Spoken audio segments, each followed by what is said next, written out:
Praise the Lord. Hallelujah. We are the Word of God. Letter to Romans, chapter 5, verse 8. God proves His love for us by the fact that Christ died for us when we were still sinners. Here's the reflection of St. Bernard. A soul is a great treasure and a rich deposit for the eternal wisdom. Who cannot be deceived regarded it as more precious than his own blood.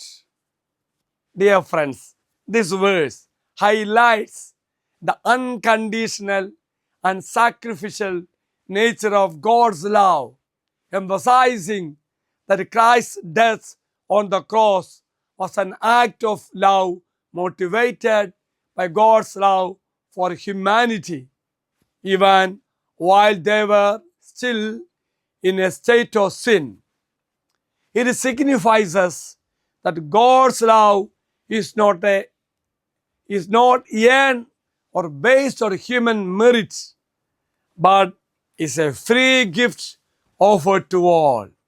In essence, Romans chapter 5 verse 8 conveys that God's love is not dependent on our goodness or worthiness.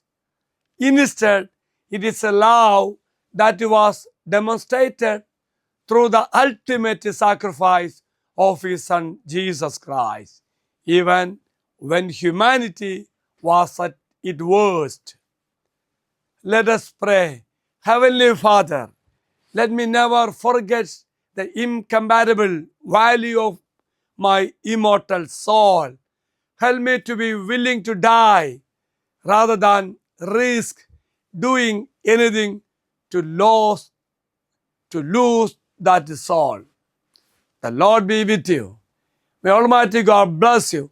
Father, Son, and the Holy Spirit, have a great day to everybody.